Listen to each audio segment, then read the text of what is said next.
Hi, I'm Dr. Allie Taylor with Orange Kiwi, and you're listening to From the Heart with Ed Hart.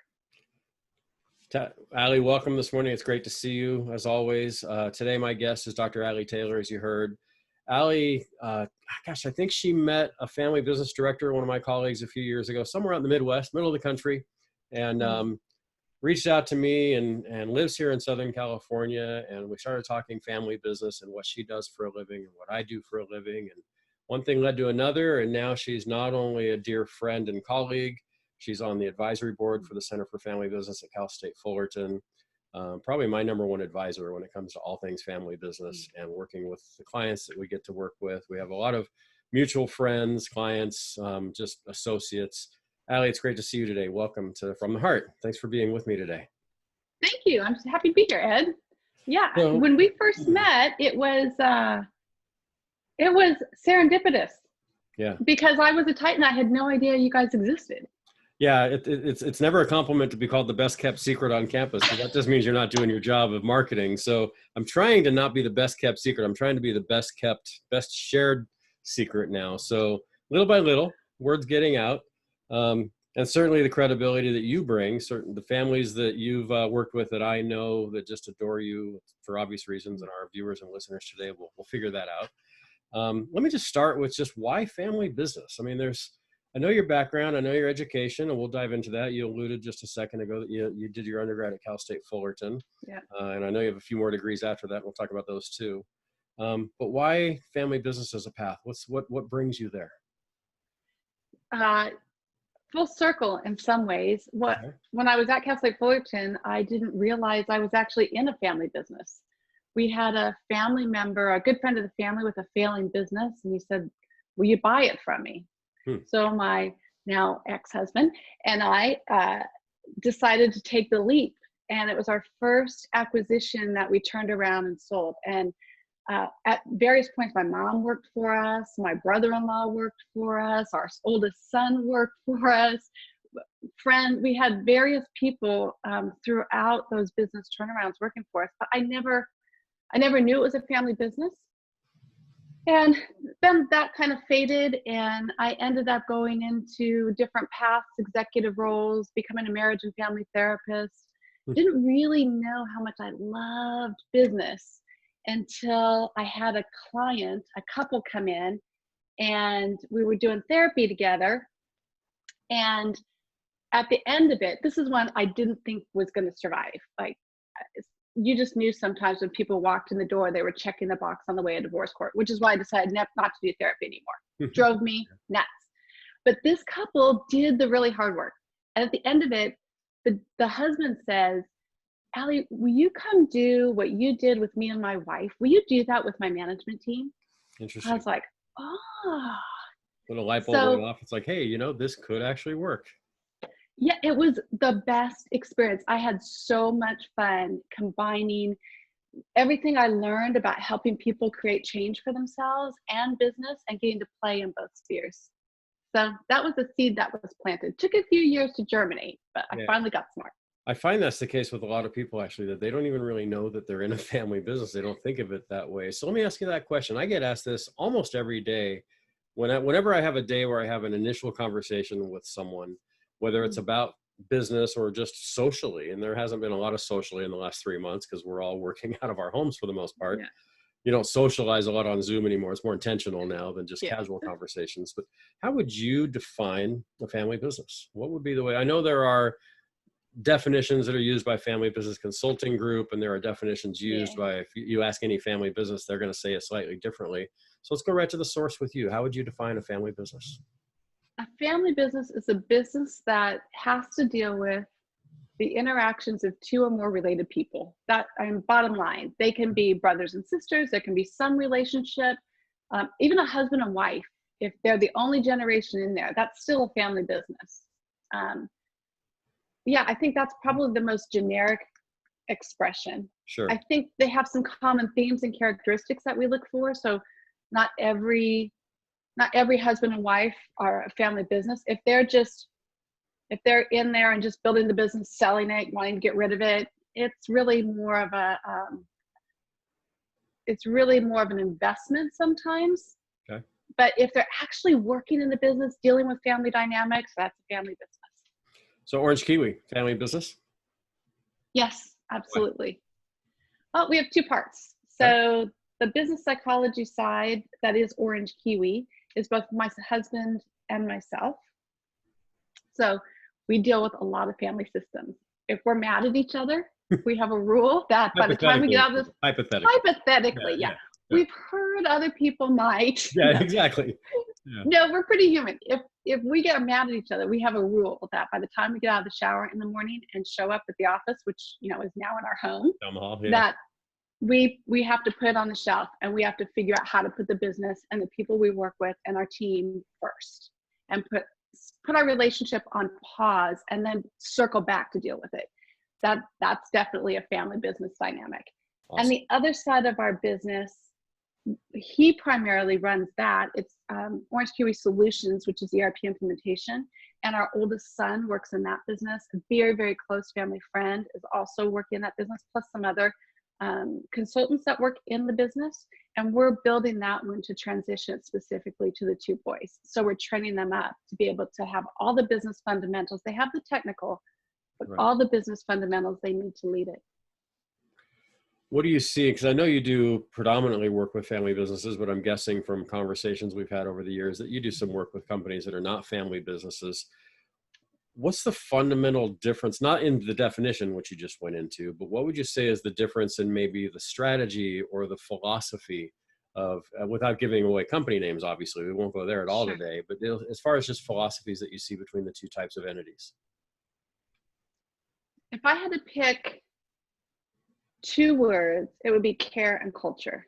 Okay. So I find that family businesses, there's some kind of passion for caring, not just for their family members, but for their staff. They have staff that tend to be more loyal, much longer retention. People will stay because the way the family cares for them and the culture it creates. So they might not always pay the best. They might compromise in certain areas where skills should actually brought in at a higher level to get them where they want to go. But what they won't compromise on most often is loving their people well. Yeah. That's a big difference. They're not, in a family business, the ones that are really good and successful always put the people first. They invest in their people, and they never treat their people like a number. When I work in larger corporations, I try really hard not to do that anymore, unless it's a favor for someone. Sure. But people are just numbers sometimes, and I don't want to invest my life perpetuating that. Sure. How do you decide? So I know you go out on a lot of first calls with companies, and I know you have conversations over the phone or Zoom or whatever the platform might be. Yeah. What is there something that you look for before you'll make the decision? Yeah, we're going to engage with this company going forward, or maybe we won't. Maybe a story or two of when you've done one or the other, or just something that you're always looking for in that particular situation. Yeah. So we have assessments that we do that tell us a lot of the personality things, openness to change, where they might be stuck, what the obstacles could be. And those are great. They do tell us, sometimes we get an inclination or an indication from the data that one or more members are going to be really resistant. But I find even in those cases, it's like the couple that I did marriage and family therapy with, I just didn't think was going to make it. All the data said no way. Mm-hmm. But when I meet with them, it's their heart. No pun on from the heart, but it's really their heart. Yeah, there you go. Free advertising. The heart. Yeah. Yeah, I'll say it 5 times. The heart, the heart, the heart. It's their heart, because most often where they are stuck or struggle is because there's woundedness and places of pain. And so if I'm sitting with an owner and they're open to change, even if they put up all the walls, all the barriers, there are certain cues that you can pick up on, because I've done this for a very long time, and I train my team to look for certain cues, that even the hardest cases sometimes can be the most rewarding. We're not afraid of a complex challenge. Where we will not get involved is if there's extreme psychopathology, meaning something that you could clinically diagnose that will prevent them and us for being successful, unless they're willing to go get therapy. Because I don't do therapy really intentionally. Sure. It's a conflict for me now. But if they will go get therapy, we'll consider it after they complete an initial course of treatment. Otherwise, most family businesses will at least do a phase 1 engagement. Mm-hmm. At the end of phase 1, we both get to decide, is the chemistry good? Do we have enough trust and rapport? Are they really committed to this? And do I have the capacity? Can I really commit to what they definitely need? Or do I need to help them find other resources? Sure. Does that answer your question? Yeah, it does. And it triggers a couple more questions too. So okay. Because, as you said, you've done this for a long time, which no one's going to believe because you don't look like you've done anything for a long time. You don't look old enough to have done anything for a long time, but I get it. I know your age. Plenty, yep. I know your experience. How do you know? I mean, I feel like I'm a pretty good judge of character, and I'm pretty good at first impressions, and no one's ever 100% right or wrong on their first impressions. But how do you know when you're delving into an area where there might be kind of that I'm not going to use the same words you use. I'm going to say psychopath, and I know that's not the word you use, but there's just this psychological barrier that you can tell that the person you're talking to just isn't really willing to change, and you might just be banging your head against the wall. Are there telltale signs, or is it just situational? Can you walk through that at all? Sure. So while I don't ever do a formal clinical diagnosis, that training comes in pretty handy for the initial assessment. But beyond that, I think a really good leader, a really good consultant knows how to use their head, their heart, and their gut. So I can do the head stuff, all the analysis, listening. I can empathize with them if there's that connection. But at the end of the day, our gut, which is really informed by our experience and the subtle cues that we pick up from the nonverbals. When those three things, when there's a yellow flag or a red flag in any one of those levels, I tread cautiously. Okay. I appreciate that. I'm sure, like there are with all of us, there have been times when maybe you've proceeded and realized, you know what, I'm just not going to be able to do anything here. Or can you talk about a time you were pleasantly surprised where you almost kind of felt like this isn't going to work, and then maybe something triggered? And again, it's hard without naming names and cases particular, but that process that maybe you had a breakthrough where I kind of don't think I'm going to work with them, and then all of a sudden, wow, light bulb went off, and yeah, now we've made some radical improvements. Does anything come to mind? And again, I'm not asking for a specific name. I have to be kind of careful there, huh? Right, exactly. So I'm taking you too close to some things that I probably shouldn't, but no, that's okay. I'm really good with boundaries. Yeah, I know you are. I've learned that. So let me first tell you about one that I walked away from. Okay. How's that? Cool. So there was an owner, and I was referred in by a very large bank that I had done some work for, that he had health issues. His business was very successful. He was doing about 75 million in annual revenue, and his EBITDA was ridiculous. He was doing about 17% EBITDA on that, which is huge. Wow. But he started to have high turnover. Family couldn't work with them. The bank was highly invested. So I went and met with him, and his whole philosophy was that he was the king of the castle, and he wasn't going to change. He built the business the way he wanted to build it. Nobody was going to tell him how to run his business, and he was going to run it until he died. And that's fine. If an owner chooses to do that, that's fine. Sure, prerogative. But right, and so I walked away because I probably could have done some work with him, but I would have been paid by the bank. And being paid by the bank, that there's an incentive and a motivation that owner might never have trusted. And so there's no way I could get into the really deep spaces that he needed to go to do the work he needed to do and understand why he was behaving the way he was behaving, and how it was actually, his business could have been so much bigger. There was tons of market opportunity if he was willing to deal with some of his fear. Yeah. Well, and oftentimes you probably get the leader who brings you in and says, okay, I need you to change my people. And it's like, okay. Yeah. And I've had that even in some of the work that I've done. You and I've talked about some of these where, Yeah, you know, yeah. I need you to work with my team. What I'm really hearing you say is you don't know how to change you. So let's deflect it onto everybody else. That can be fun. That's actually a fun challenge that I like to take on too. It is a fun challenge. Or they'll say, I need you to change my team. And they, so in case, sometimes it's, I need you to work with my team and I'm not going to participate. I just want you to go do this. Yeah. And then you see them kind of I'll be lurking golfing. around. Tell me when you're done. Yeah. Yeah. Which is fine. Like we'll do one-off workshops and things like that. That's not a problem. But I won't do it unless I get the owner to say, well, I'll do the one-off workshop, but I won't go deep with a management team unless I've got the owner's buy-in and they're willing to do the work. And that's when there's one. Usually, you get that, Ed. I think. Tell me if your experience is the same as mine. When there's just one owner, they can get away with it. But when there's multiple owners, it doesn't. Yeah, they have to be fully engaged. You know, you can't, and it doesn't work if one owner is engaged and the other isn't, because it might as well just be neither one. It's just like a husband and wife. If the owner, like you say, if the owner is husband and wife or brothers or what have you. So I know a little bit about your process when you go in. I know you're actively engaged in the business development for Orange Kiwi. You're engaged in doing the assessments. You're engaged in the marketing. You do a lot of organizational development. You do a lot of coaching. You handle a lot of financial analysis, strategy. And I know these things just from what you've done with me and my center. And there's other things I'm missing. Is there one or two components of those things that I just mentioned, or maybe one that I've missed, that's really your favorite that just perks you up? It's like, hey, I get to do this today and I'm so excited.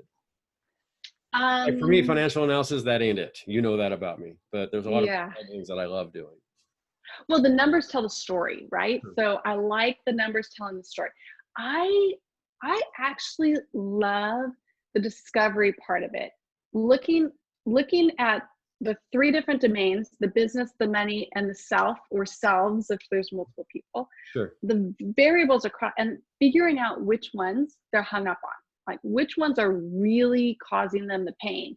Because the presenting problem is almost never the real issue. It's somewhere else. And so figuring out what that symptom is starting to indicate, and then putting the right people around the owner. If there is a financial issue, usually we can see it. Sure. But I'm not going to be the one that's going to spend my time restructuring their financials or helping them build a budget. I've got really, really highly skilled people on my team that do that. Or sometimes the owner just hasn't let their really, really highly skilled people do what they need to do. So I like clearing the way for really skilled people to help the owner be their best. Cool. Does that answer your question? It does. You know, one of the hardest things for me doing all these interviews on Zoom is so much of communication for all of us, and especially for me and for you and, you know, experts in communication, which I'm no expert, but so much of the power of communication to me is reading the person in their face when they're talking. Yeah. But to look you in the eye on my laptop, I have to look at the little white dot at the top of my screen. So if I'm looking you in the eye, I'm not really looking at you. So I'm waiting for that invention where the camera is actually in the person's face on the screen. So the company in the technology industry that can come up with that first, I'm a buyer. So I'll probably to you, it'll look like I'm not looking at you, but I'm actually really looking at you most of the time. I've got a really good R&D firm that if you've got a great tech idea like that, you can call them up. That's going to be, now that we're all in Zoomlandia every day, 24/7. Yeah. That's the invention that has to come out. So that I agree. See it sometimes. So I don't know if you're looking at the dot or looking at the screen, but so I have a two-part question. I try to go back and forth. Yeah, I do too. Like right now, I'm looking right at you, even though I see the little dot on the top of my laptop. And I want to just look at you and read your face. Two-part question. And if you've listened to any of my podcasts, and anybody that's listened knows I ask a lot, and my wife will tell you too, I ask a lot of two-part questions. Okay.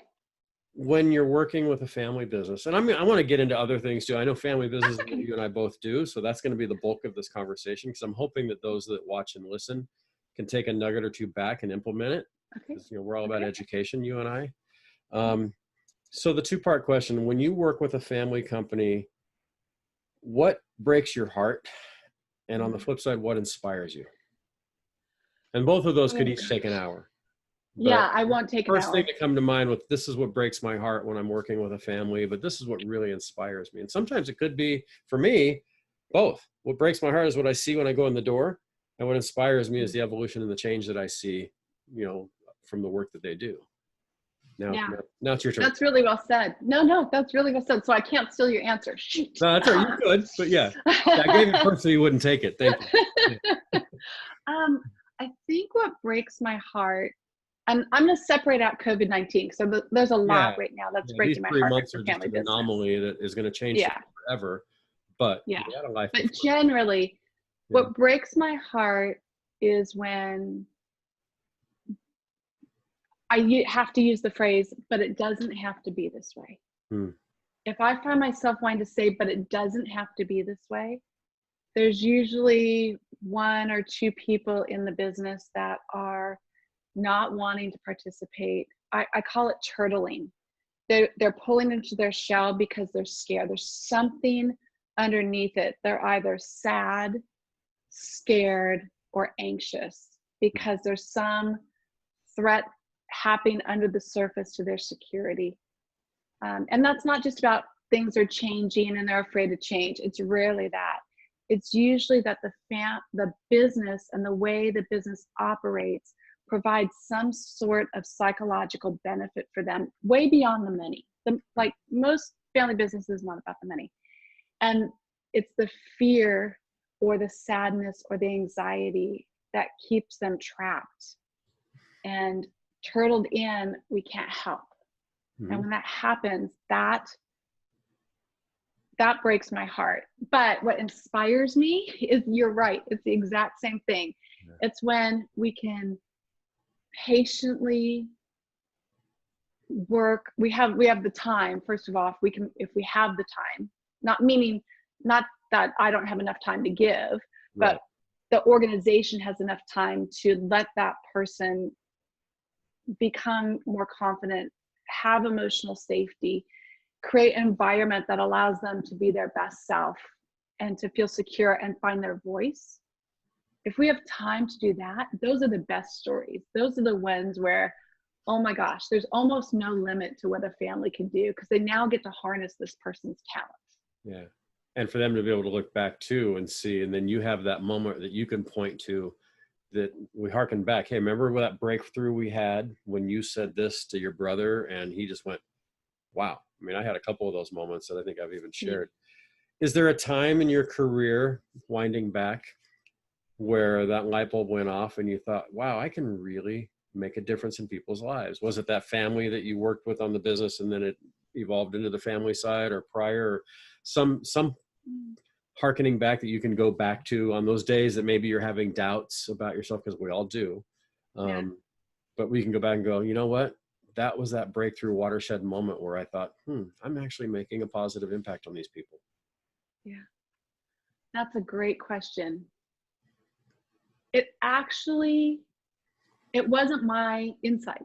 It was actually Andrew's insight. So Andrew, I call him my husband, friend, business partner. I love that. Yeah, he's way smarter than me. I'm gonna have to write that one down and remember it. Feel free. He hates when I use it, so don't tell him I just did that. Okay, yeah, he won't see this. I'm sure he won't be saying it. Yeah. I'm gonna be in trouble. That's okay. He'll forgive me. And he really doesn't mind. He just gives me a bit of a hard time. So we jumped into general management consulting, and ended up really just realizing we were seeing the same patterns as when we were executives in leadership with founders who repeating the same patterns. And my marriage and family therapy background and training taught me that we have to look at the whole system, that all we're going to see on the surface is symptoms, and symptoms are never the real issue. And if you treat the symptoms, you sometimes make the real issue worse. So let's figure out what's going on. Yeah, my yard is wet. Okay, did it rain? Is it a sprinkler issue? There's a million things that could have caused that. Absolutely. And if you don't take care of it, pretty soon your whole house is flooded. Exactly. Right? So he got really smart. We were driving in the car one day coming back from a client site, and I'm describing, I took a therapeutic posture and started to do a systems analysis. So there's a systems thinking in the business world, and there's a therapeutic way. And I didn't even realize I was doing it. They were meshing. And it caused Andrew to say that I should go back and get my PhD because I literally articulated the problem I wanted to solve in the car, but knew we needed research. And it was that light bulb moment that told me we really didn't understand at a deep level the inner world of the people we were working with, and they don't understand it. Sure. You know, that pre-conscious, subconscious realm is like a mystery to all of us until we go on an exploratory journey. Yeah. So I went and did the PhD, and the light bulbs just came on. And then I read Finish Big by Bo Burlingham, reached out to him. We built a great friendship. I just love that man, and his wife, Lisa, they're amazing. And he had done the qualitative side and the owner's stories, and I had the data to understand what was happening to them psychologically. And it was like the light bulb moment that completely changed the way I worked with our clients. So we fired all of our old clients. I did the PhD, and we focused really intentionally on low to mid-market family businesses or individual owners. Awesome. Well, you answered a question I was going to ask of how you decided to go on and get the PhD. So you've addressed that. Let's go back into your education a little bit. Since, you know, you have the Cal State Fullerton background, that's where my day job is. I'm representing the Titans today, as I typically will do most days. How did you choose Cal State Fullerton, and just any big fun experiences when you were a student at Cal State that kind of shaped you into who you are today, or just any little, let's get inside the mind of Allie Taylor for a second, and just, you know, the fun side or just the aha moments you may have had when you were an undergrad there a couple years ago. Oh my gosh. Yeah, a couple years ago. Yeah. It was wow. So the reason I picked it is because I got married when I was 20, and my husband at the time had a 4-year-old son. I became an instant stepmom, so I didn't have the flexibility to go to any school. My dad was a 20-year-old stepmom to a 4-year-old. Wow. My husband's a little bit older. My dad had gone to Cal State Fullerton, did his undergrad and his MBA there. So I'm like, okay. So I went and did my degree in biology and chemistry, and got into some fun trouble. What did you think you were going to do with that when you chose that as a major? What was your plan? Because you're not biology and chemistry, I'm sure, helps you day to day now, but it's not really what you're doing. No, I thought it was going to be a different kind of doctor. Yeah, so I thought you were going to go. Yeah, and I got into PA school, was on a wait list for a DO program because I really wanted to do a holistic approach. And the day I got accepted to the DO program, it was like 2 weeks in, the day I got accepted there, I also found out that I was pregnant, and I had 7 miscarriages. I had 2, then I had my son. I was a senior at Cal State Fullerton. Wow. And then I had 5 more miscarriages. Didn't think I was going to be able to have any more kids. Went to a doctor, and I didn't know him. He was just on campus, and he said, look, I think God's got a message for you. You can be a doctor or you can be a mom, and being a doctor is not all it's cracked up to be. Wow. So I went home and made my husband extremely happy, because he really didn't want me to go down that path. We kind of negotiated that it would be okay if I did the PA, but the DO would be too much. Yeah. And so I made him really happy, because I quit the program. I have a daughter who, like, I don't regret at all, because she was amazing, is amazing. It was the best pregnancy of all of them. Disappointed the heck out of my dad. So yeah, can't make everybody happy all the time, right? Yep. No, but yeah, it's quite a journey. Yeah. I know you've worked in a variety of different areas. One thing I do know about you that I think bonds us, is you're a woman of great faith. Without diving into the weeds there, I mean, sometimes my guests, we spend our whole conversation there. Other times we touch on it. It's obviously very important to me, and I know it is to you as well. How has your faith defined your career and just you as a person? Just talk open. Here's an open opportunity to just share whatever you'd like to when it comes to your faith journey. I don't know anything about your background in your faith. I know where you are now, but I don't really know how you got there. Yeah. Well, my mother's womb. No, I'm just kidding. Yeah. I didn't have a really strong faith background growing up. My mom was Methodist, my dad was Catholic. They couldn't agree on a church. We did, they had the trailers that would come, and we did catechism, and we had go to the Protestant trailer one week, Like the Catholic Chapel on trailer. Wheels type thing almost. Yeah. It was so confusing. By the time I was 8, I was pretty sure I was going to hell because I couldn't live up Because they all told to you everything. were, right? Yeah. Right. Choose right. us or you're going south. Yeah. Exactly. And I'm named after my grandma, and she's a very devout Catholic. She was this woman, very devout. And when she found out I hadn't made my first communion, it was not pretty. So my aunt was very influential as well. But it just never really, I never understood what a personal relationship with Jesus meant. So it was in my teen years even where I think God just really pursued me. I didn't really understand it, but I think he just was pursuing me. And I had a friend whose dad was an elder at a church. They would let us stay overnight. We could party all we wanted as long as we got up for work group on Saturday, youth group on Sunday. Yeah. And somewhere in the midst of all that, I knew I like a light bulb. You talked about a light bulb moment. It just went on. Yeah. Like I all of a sudden got it. Transformation didn't happen right away. I was a pretty rebellious teenager.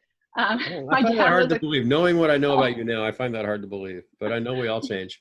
Yeah. My dad was a cop, Orange County Sheriff. So Sergeant Brunner at home, Sergeant or Lieutenant Brunner at work kind of thing. And I worked some stuff out in my teenage years. So it wasn't until I had my kids that I really, and one of my mentors, Barry McMurtry, who's our pastor, I really started to understand what it meant to have a personal relationship. And today, so you asked how it shapes me. Today, I think what it gives me is an appreciation for the fact that no matter what's happening in the world around me, I'm going to be okay. Yeah. I'm going to be okay. I like that, especially now, because these 3 months, we're going to label it that for now, and it might be 4, it might be more. We don't know. We know it's going to be more. We just don't know exactly. How has your phrase there just now, I love, I'm going to be okay. Has there been a moment that you've had in these last few months in this COVID crisis? I don't dive into the COVID crisis unless that's why I'm having a guest on, because it's all about this, but we can't avoid it either. It's that fine line of when we're talking to a client, or I'm writing a blog, or I'm doing on my newsletter or whatever. Do we just jump into the topic, or do we avoid it? And I think it's kind of in the middle. Is there a time during this last 3-month period where you've had one of those, desperation moments, but because of my faith, I know I'm going to be okay? I don't want to get too personal, but yeah. Unless you want to go there, but anything come up for you at all when you think about that, how that's pulled you through? For me and COVID-19, thankfully, I never really had a crisis moment myself. Mm-hmm. My daughter, who's in Florida, who works for Walt Disney World, right, and I talked about that. Yeah, I think she had COVID-19 in February, but she wasn't diagnosed. She ended up in the ER. It was bad. It scared the heck out of me. Yeah. And I think that was a moment where I really leaned into, Jesus, I can't help her, but you can. And it's going to be okay. Yeah, that's probably awesome. The scariest. And the other place is just, I think there's just something about never giving up. Yeah, you're a very persistent person. That much I know. I know a lot about you, but persistence is certainly one of those traits that I would definitely use to describe you. How would you describe it? Could be good or bad. No, that's a very good thing. I'll just say yes. No, I'm just kidding. It depends on if you're persisting with me and drilling down to get me to think it's not my favorite thing about you. But what I want to with others, I love it. So it's that owner that wants to say, I'm going to go play golf while you work on my team. I love the Allie, but not lay off a little bit. No, I'm just I love it because you get me. But I do back off. No, a lot of you set boundaries. I will tell anybody that's watching or listening to, if you run a family business or you have any kind of conflict or issues in your business or with others within your ownership of your company, this is the person you want to talk to. And I will just tell you, as if Allie's not here for a minute, I've referred her to a lot of family businesses, and many of you are watching and listening today.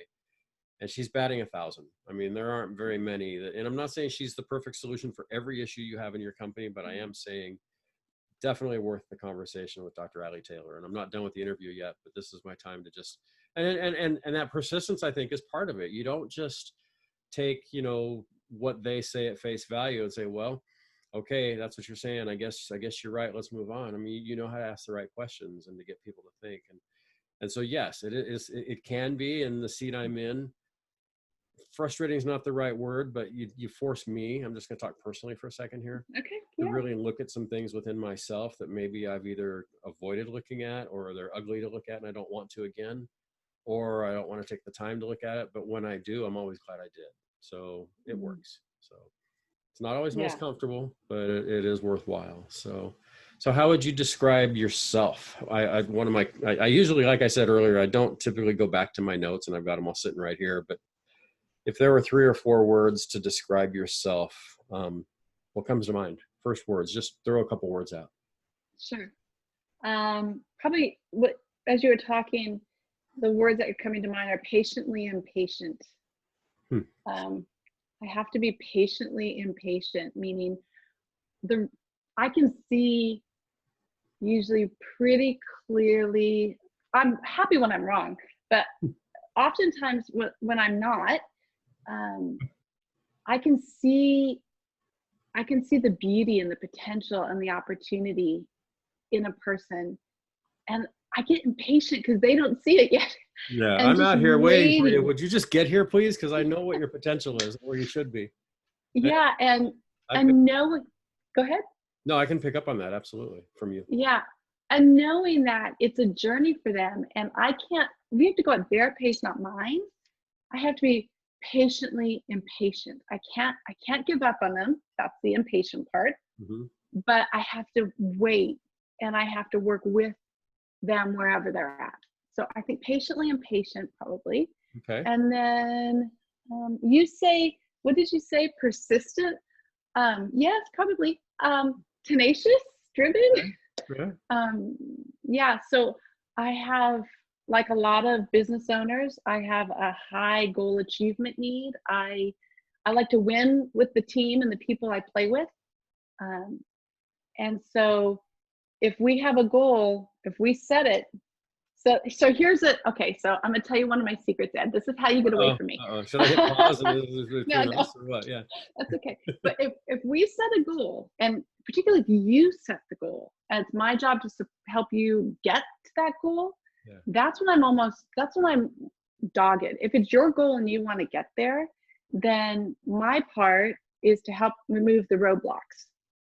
And I will continue to do that until we reach the goal, or until when we do a check-in, you say, I'm just not ready to do that. And you reframe the goal. If you reframe the goal, no problem.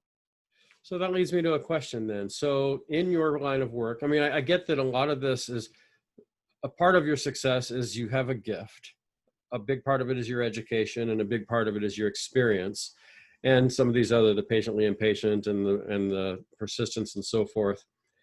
As a parent or as a consultant for a family company, when you can see 5 steps ahead, and I'm just using that as the example, it could be 2, could be 20, but you can't jump from step 1 to step 20. You have to go through 2 through 19. What is that I mean, I know it's like a little bit, but I don't see it nearly probably as often and as clearly as you do. What's that feel like when you work with somebody and you see, okay, they're at step 3 and I know they really are a step 20, but they got to take these steps.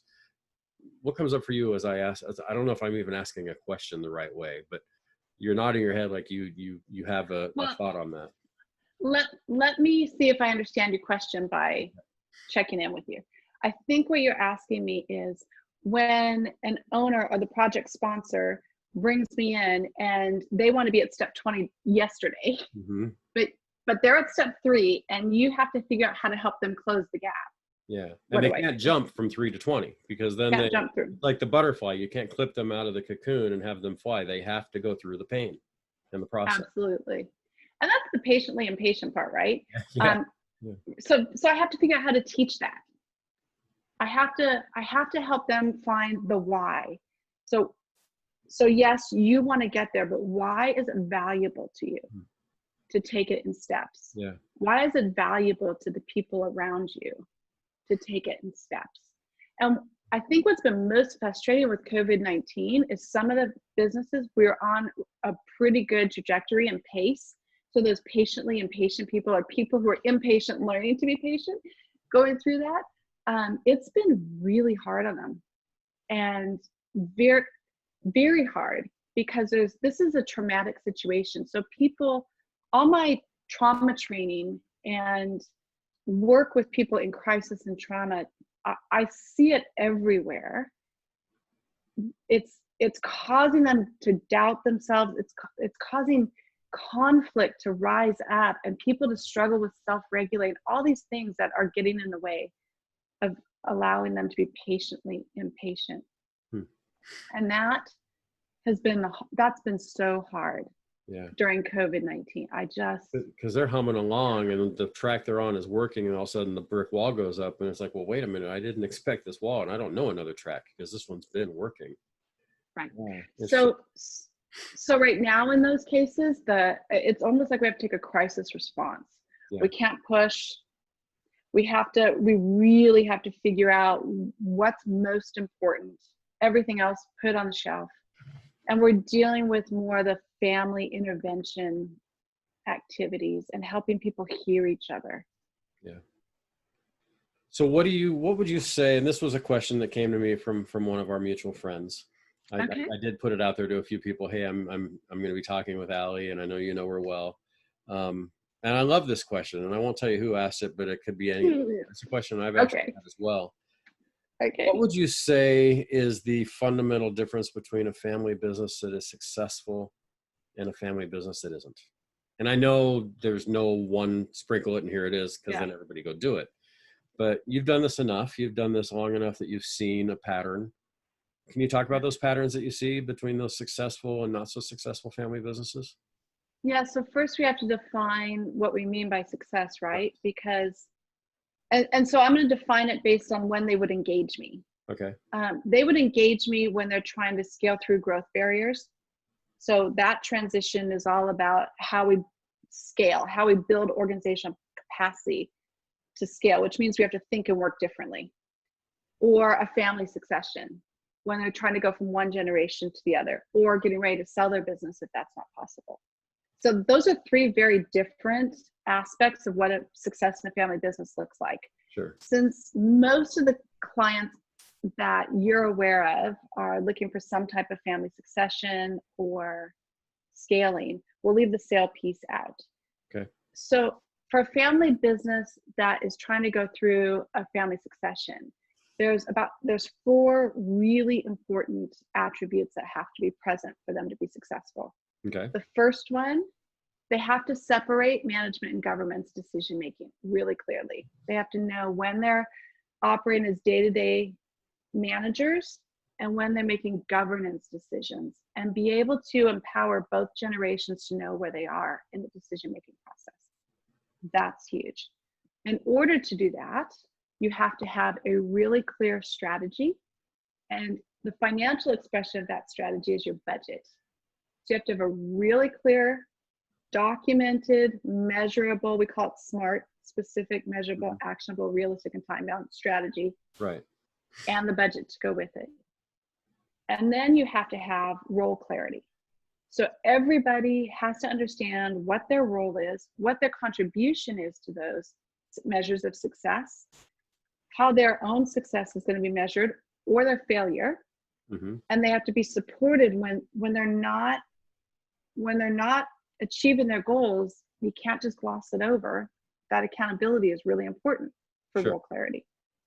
And then the fourth thing is there has to be a good fit for a generational succession. Not every family has the kids that can take over and lead it. Yeah. Not every kid wants to do that. So you have to really understand what every single person in both generations really wants, and then do your best to align what we call MOM. And those are values around management, day-to-day operational and governance, ownership, and money. Yeah.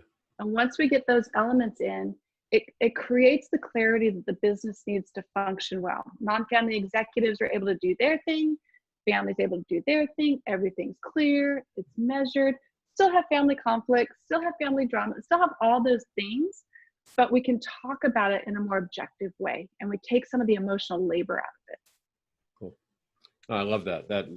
That's really great advice. And I'm guessing that in a lot of the clients that you work with or the companies that you first engage with, you may see that they're really strong in 1 and 3 and really weak in 2 and 4, or really weak in a couple, but just they're kind of hitting some home runs in the others. And so that must be inspiring too, to first assess where they are, and then to say, oh, it's okay. So I can see what step 20 looks like in these 4, and you're really at step 3 in one of them, and you're at step 7 in the other, and so forth. So to be able to kind of patiently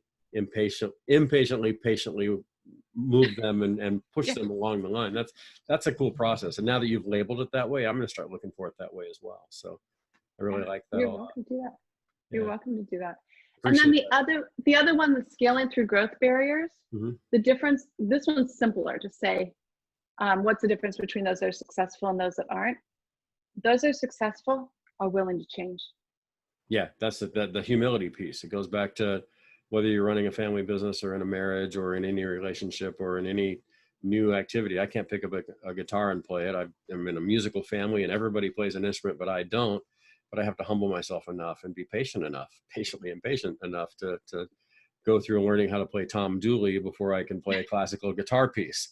So there was definitely that piece as well. I had a great conversation yesterday with a couple of family businesses that I actually had the opportunity to be with outside in an outside setting, 6 feet apart from each other, but they're both family businesses. One, but we were talking about what this crisis has taught them as family business owners. And they both made an observation that I really liked. And I'd love to get your take on this, because it's going to take me to my next question about the next gen.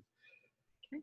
What's happened in one of these family businesses is he told me that their non-family executives have really had to step up faster. He says, we're on a 10-year trajectory plan for succession that's now more like a 10-month plan, because he's been putting so much of his time and energy out in the community. And that's really where his heart has been and where his efforts and his labor has been in these last several months. So the non-family executives have really had to step into more of a leadership role. In the other gentleman's case, he said, I've also been involved in the community and doing a lot of things, and some of the things together. But what's happened in my case is my next gen has really stepped up faster than they had to. Are you seeing that with some of your clients now, where just maybe people are thrust into leadership, maybe even in your own organization, where maybe it would have been a little, your impatient patience has had to play up, you're actually having to push them into that role maybe a little bit more quickly than normal because of this? Yeah, I think there is a little bit of truth to that actually in our organization, but outside both those dynamics, we're seeing really clearly. For families that are weathering this well, there are a couple of cases where there's a couple of cases where just the dynamics of COVID-19 have created so much strain on the business that they just aren't there yet. But for the most part, it's either next gen leaders are really stepping up and filling the gap, or non-family executives. In that case, it's almost like that potential was always there for the non-family executives, but there was so much respect for the family, or the family didn't know how to empower them to really bring their A game to the table. And so now what COVID-19, this is great. What COVID-19 has done is it has unfrozen organizational cultures across the board. There is no organization that gets things shattered and rebuilding. Shattered. Yeah. So I think what both sides are really taking advantage of is the openness and the opportunity to curate the culture they want for the future. That's the diamond in the rough in the middle of all this. I have a very close friend named Edgar Sotelo. Edgar was actually a guest in season 1 on From the Heart. He's been a DJ all around the country on different radio stations, and we go to church together, and we know his family, and he's just one of these salt of the earth people. And he and his wife Janet just started a podcast, and I just listened to episode 1 yesterday. And one of the things that Edgar said, and this isn't a plug for Los Sotelos, which is the name of his podcast, but he's just a good guy. But he made a comment in this podcast that I loved, and he said that this COVID crisis and now this Black Lives Matter and all the different things that we're going through as a society have shattered all of our foundations, sort of to your point. Yeah. And the good news with that is now we get to rebuild on a stronger foundation. And I think that we're all panicked because we don't know what that foundation is going to look like, because to your point earlier, we were humming along and things were going great, and now we're in crisis mode. But the good news, if there is good news in this, and I know there is for all of us, is that we do get to look at what our foundation was and maybe recreate it a little bit for our own personal perceptions, maybe our biases, maybe our prejudices, maybe our companies, our relationships. It's a chance to rebuild. So that's definitely some good news. No question there. That was just the observation I had, but love that's good. further comments from you on that too. So let me ask you this. A next gen comes to you. So she's working in the family business. The older generation is closing in potentially, you would think, on retirement because they're at that age, but maybe they are, maybe they aren't. She comes to you and says, look, I just need to get myself ready. Again, no one answer, because it really depends on the company and the situation, but what comes to mind in that situation? Because that never happens for you, I'm sure. Never. No, not at all. So they often train us to not ask why questions, but I try to get to the why is it important to you as quickly as possible. What's driving you right now? And so hearing their passion allows me to connect to the place, because when they go through this transition, right, it's not going to be all roses and sunshine. Yeah. It's going to be rough. Mm-hmm. So it allows me to figure out how best to give them the next piece of advice, which is, have you worked outside your family business? If you haven't, before you even think about it, right, go work somewhere else. Yeah, get some education somewhere else and experience. Sure. Yeah. But if they tell me they haven't worked anywhere else, they don't know what they would do if they didn't work there, and they're just tired of working for mom and dad and they want the chance to express their own vision, there's like a lot of little yellow flags going off that we have to start to check off. Sure. And the next question is, where's mom and dad in this, or aunt and uncle, whoever it is? Where's the older generation? Now gen, yeah. The now gen. That's a great phrase, the now gen. Where's the now gen in all of this? And what do you think is keeping them from wanting to pass the mantle? And it's really interesting. So there's no one, I wish there were one vanilla story that I could just roll out for you, but it's never. Family business. There's not, because then you wouldn't be as in demand as you are, because everybody would just take the template and lay it on and say, thank you very much, we're good. Yeah. It's very templates drive me nuts. Yeah. We use them. It's as unique. We use templates and frameworks. They're helpful, sure, but they're never the full solution. Right. Never. And most consultants will come in and say, I've got a program, I've got this, I've got that. So they've got the hammer, so you must need a nail. Yeah. And here's your solution. Yeah. If this is the tool you have, then this is the instrument you need to make that tool work. And it isn't always the case. Sure, hammer and nail do pair up, but maybe you need something different. We're running out of time, and I don't want to run out of time. And I've had the opportunity to sit across the table from you over coffee and lunch and just conversations and in board meetings. And I've gotten to know you really well, and I'm excited about the future and our friendship and work relationship as well. Let me ask you a couple more questions, and then I'll lead to the grand finale question that I ask everyone. Okay. What's the best advice that you've ever received in your career that you go back to that a lot? Anything jump out at you? My dad gave me 5 when I graduated from college, and I'm not going to bore anybody with any of those 5 right now, but I go back to those a lot. Sometimes it's one because of the situation, but does anything come up for you? So there's 2 that come up for me. One is advice that a mentor gave me when I just didn't believe in myself. I in my first marriage, I was very codependent. I didn't believe in myself. I was married to a narcissist, so there you go. Mm-hmm. And so I was pretty beaten up when he said it to me. But he told me to go for a job I don't think I can get. And I trusted him enough to take the leap, to try something. I was so uncomfortable with it. I didn't want to be defeated, but I did. I applied for 3 jobs I didn't think I could get. And I got 2 job offers and took one of them. And then 90 days after that, the 3rd one came back and asked if I would come do in-person interviews. Nice. So that, yeah.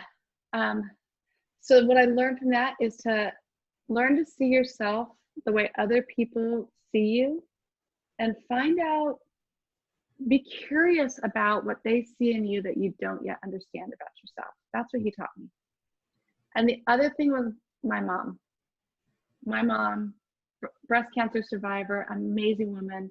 Not perfect, definitely not perfect. We had our issues, you know, I was a rebellious teenager. But she was a great stay-at-home mom until 4th grade. She was leader, always a leader, PTA president, Girl Scout leader, great home, like just amazing in those regards. But what she did that really inspired me was she humbled herself when she needed to get a job because my parents were getting divorced, and became a receptionist for Coldwell Banker. Ended up working her way up to escrow officer, getting poached by a family business. And in that family business, in like a ridiculous amount of time, she ended up becoming president of an escrow mortgage foreclosure and trust deed company. Wow. And when I walked in there, her staff loved her. They respected her, and she led with courage. So that is I think the other piece. Yeah. Not being afraid to work hard and persevere, believe in myself, and treat other people, give other people the opportunity to do the same thing. Yeah. Awesome. That's great advice. I appreciate that. We could have just put that whole package right there as our whole conversation, because I think that's a big fault that I see in myself, that I see in a lot of people. And I think a lot of the I won't say the word failure, but the lack in the accomplishing success, going back to your point, what does success look like? But I think a lot of people feel like they're not successful because they haven't believed in themselves, or maybe they haven't reached it yet because they don't believe. And I really think it does start there. And it goes back to the faith conversation too. You know, we know what we have inside of us because we know who created us, and we know the capacity and the potential. That goes back to that, you know, you're at a 3, you get to the 20, you see the potential. I thought that was a word you were going to use, but you did. You just said it in a different way. All right. I've got bullet points here and we're out of time. So let me just, think of, well, let me ask you this. What's the best way of families out there watching today or listening today, and they're dealing maybe with some of the issues that we've discussed today or other things? They hear this and they're like, wow, Ed endorsed Allie, and I'd really like to reach out. What's the best way for people to reach you? And we'll put it in the notes with this podcast as well. But plug Orange Kiwi and you, and what's the best way to get a hold of you? Probably email is the easiest way right now. Allie, ALLIE @ockiwi.com. Probably the simplest. And the website's orangekiwillc.com. It's getting redone though, so wait a couple months. Orange Kiwi. I know the story. Some don't. Just quickly, why Orange Kiwi? The name of the company. Oh, yeah. Born and raised in Orange County, California, and my husband Frentner was born and raised in New Zealand, and his brilliant creative mind put those 2 things together, and Orange Kiwi was born. I love how that title just rolls off your tongue too. You don't even think it through anymore. I love that. So which title? The husband. What is it? Husband Frentner. you just said it without even thinking about it. I love it. That is so cool. I think that's the only time I'm really allowed to say it. Yeah. How do you turn that off? That was a question I thought about earlier in the conversation. I mean, I know you guys just went away for a little while, and I know, but if you're like my wife and me, who we run a little business together, how do you get advice for Ed, please? How do you shut that off so you're just husband and wife, husband for partner, or whatever that term is you use that I can't. Husband Frentner. We sometimes are not really good at it. We love what we do. Now, our kids don't always like, particularly our youngest, they don't always like having dinner table conversation about business. So we protect the table, right? We protect them too. Sometimes we get away with it, but for the most part, we try to protect the table. And then there are just certain spaces where we don't talk a lot of business. The bedroom, we don't talk about business there. When we have other family and friends over, we rarely talk about business there. And when we escape, we have time for us. That's just us. And we carve out time to focus on the business. So we get to do both. And we know when those times are coming. We separate the time really clearly. And I'm guessing you share that advice with clients as well, because that's so important. You know, the great side of family business is that you get to work with your loved ones. You get to be around the people that you trust and have known better than anybody else. The flip side to that can be the risk. You know, these are the relationships that are the most important relationships to you, and Absolutely. where to draw that line. So that's really great advice. I'm hearing some counsel for me right now as I'm hearing you talk about that too, because it is very hard to draw the line, you know, where we can and can't talk about this and when. So appreciate you sharing that. Absolutely. So I'm going to end with the question that I ask all my guests. You know, podcast name is From the Heart, and there's a lot of reasons behind that other than just my name, but I will just end with this. And then as soon as you're done, I'm going to stop the recording. Allie Taylor, what's in your heart? What's in my heart is that we've got to find a way in this world to be safe for each other and kind to each other. Safe not just physically, but safe emotionally for each other. And then just kind. Think about others, prefer others before yourself. And I know it sounds so silly and so simple. It's so hard to do, to put your stuff on the shelf and think about other people first. Be safe for each other and kind to each other.